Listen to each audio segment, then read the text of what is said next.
La Confartigianato di Castelfranco guarda al futuro. È proprio il caso di dirlo perché per il 2019 l'associazione è pronta a coinvolgere i più giovani nelle sue attività.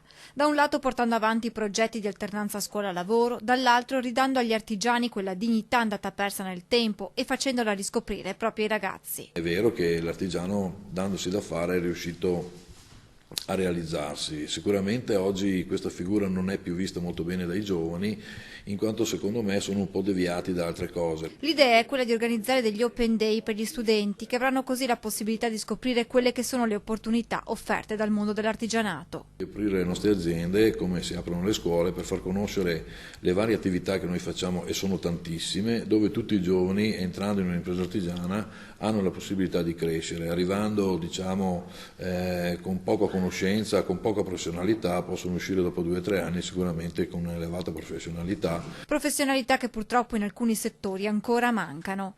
Il 2018 per la Confartigianato di Castelfranco, che ha festeggiato i 60 anni di attività, si chiude positivamente con 64 nuove aziende associate. Meno positivo lo stato di salute delle imprese artigiane del territorio, soprattutto in alcuni settori. La crisi dei trasportatori che non trovano dipendenti, quindi vuol dire che attività c'è da fare. Il comparto edile, diciamo, manca di nuove leve, di nuove forze professionali.